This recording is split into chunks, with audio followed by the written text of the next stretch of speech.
اے ایمان کے دعوے دارو،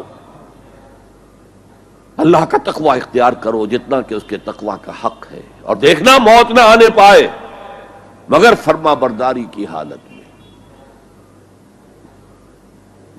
اب یہ اینٹیں اگر پختہ ہو گئی ہیں، ہم نے جہاد کے مختلف مراحل ان پر غور کیا تھا۔ پہلا مرحلہ کیا تھا؟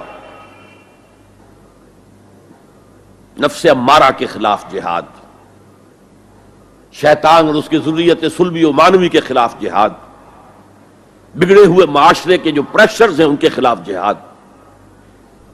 یہ تین جہاد کر کے کما حقہ فرض کیجئے کہ اب آپ تقوی اور فرما برداری کی روش پر راسخ ہو گئے، قائم ہو گئے۔ اب اگلا قدم کیا ہے؟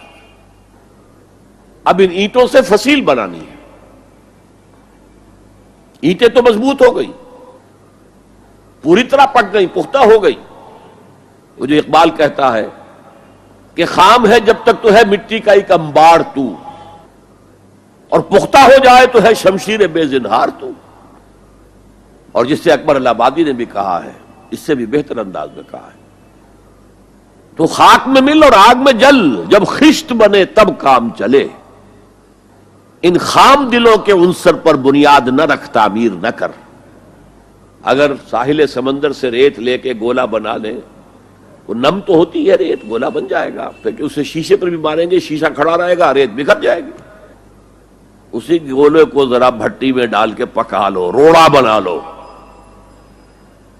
تو خاک میں مل اور آگ میں جل، جب خشت بنے، جب اینٹ بنو گے تب کام چلے۔ اب اگر اسے مارو گے تو کوئی نتیجہ تو برآمد ہوگا کہ نہیں؟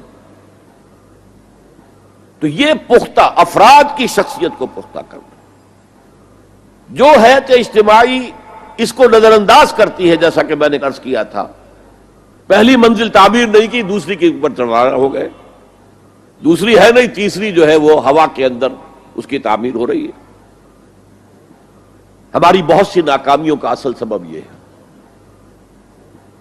حضور نے پہلے افراد کو تیار کیا ہے، افراد کے ہاتھوں میں ہے اقوام کی تقدیر، ہر فرد ہے ملت کے مقدر کا ستارہ،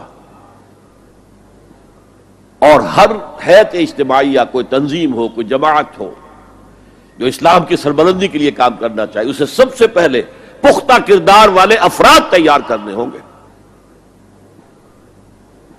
یا ایھا الذین آمنوا اتقوا اللہ حق تقاتہ ولا تموتن الا وانتم مسلمون۔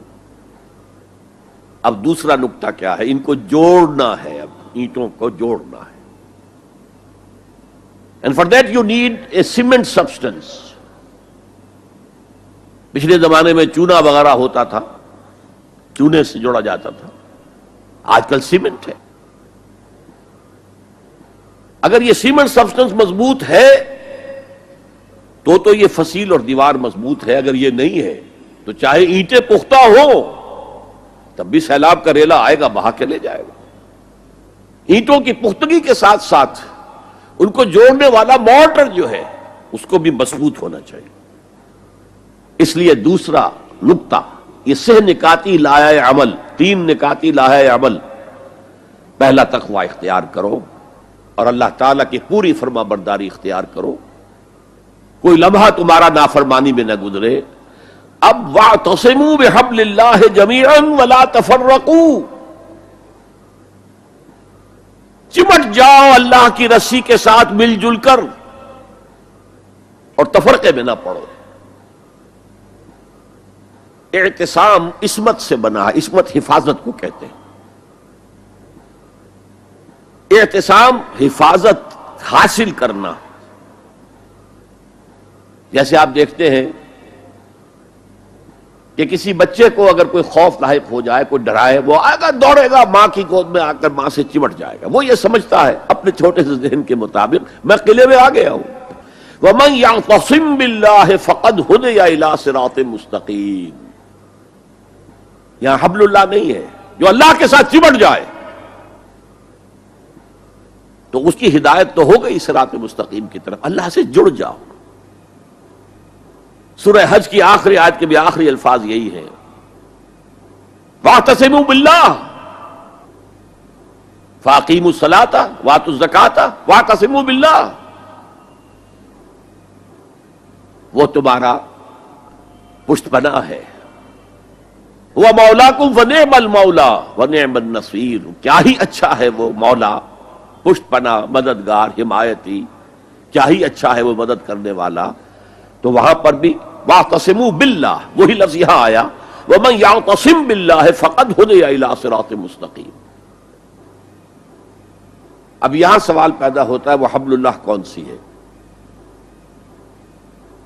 اب اصول یہ سامنے رکھیے کہ قرآن مجید میں اگر محسوس ہو کہ کسی جگہ پر کوئی ابہام ہے، اجمال ہے، کہیں وضاحت کی ضرورت ہے،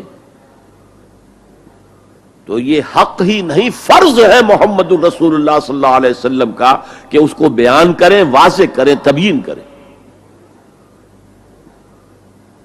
انزلنا الیک الذکر لتبین للناس ما نزل الیہم، اے نبی ہم نے آپ کی طرف یہ الذکر اس لیے نازل کیا ہے کہ آپ لوگوں کے لیے واضح کریں وہ شے جو ان کے لیے نازل کی گئی، ان کی طرف بھیجی گئی. آج ایک عظیم ترین فتنہ ہمارے ہاں جو ہے وہ انکار حدیث کا ہے. وہ گویا کہ حضور کو یہ حق ہی دینے کو تیار نہیں کہ قرآن مجید کی آیات کی توضیح کریں، تبیین کریں، جہاں کہیں کوئی سوال پیدا ہو اس کا جواب دیں. لیکن یہ جان لیجئے یہ حضور کا صرف حق نہیں، فرض ہے. وہ اللہ کے رسول نے واضح کیا ہے کہ حبل اللہ کون سی ہے. میں وہ حدیث آپ کو سنا چکا ہوں حضرت علی رضی اللہ تعالی عنہ سے جو مروی ہے نبی اکرم صلی اللہ علیہ وسلم کی، ترمذی شریف اور دارمی یا بیہقی میں موجود ہے. تو اس میں یہ الفاظ میں هو حبل اللہ المتین وهو الذکر الحکیم وهو الصراط المستقیم. حضرت علی فرماتے یہ ہیں کہ میں نے سنا حضور نے ارشاد فرمایا ان قریب ایک بہت بڑا فتنہ رونما ہوگا، انہا ستکون فتنۃ. میں نے سوال کیا مل مخرج منہا یا رسول اللہ، اے اللہ کے رسول فرمائیے اس سے نکلنے کا راستہ کون سا ہوگا، مخرج کون سا ہوگا، ایگزٹ کون سا ہوگا. یا آپ کے ہالز میں جہاں ایگزٹ لکھا ہوا ہوتا ہے سرخ سی بتیوں کے ساتھ، عرب ممالک میں مخرج لکھتے ہیں اس کو، نکلنے کی جگہ، بھاگنے کی جگہ. اگر کہیں دھواں بھر جائے، کہیں آگ لگ جائے تو بھاگو ان روشنیوں کی طرف، ان دروازوں کی طرف، وہ کھل جائیں گے. تو جب حضور نے فرمایا کہ انہا ستکون فتنۃ، تو حضرت علی کہتے میں نے پوچھا بل مخرج منہا یا رسول اللہ، فرمایا کتاب اللہ، فتنوں سے بچانے والی اور فتنوں سے نکالنے والی شے صرف کتاب اللہ ہے. فیہ خبر ما قبلکم ونبأ ما بعدکم وحکم ما بینکم، اس میں تم سے پہلے جو اقوام تھی ان کی خبریں موجود ہیں، تمہارے بعد آنے والی جو چیزیں ہیں ان واقعات کا تذکرہ موجود ہے، اور تمہارے درمیان جو اختلافات بھی رونما ہو سکتے ہیں ان سب کا حل موجود ہے. وَهُوَ حَبْلُ اللَّهِ الْمَتِينُ وَهُوَ الصِّرَاطُ الْمُسْتَقِيمُ وَهُوَ ذِكْرُ اللَّهِ الْحَكِيمُ.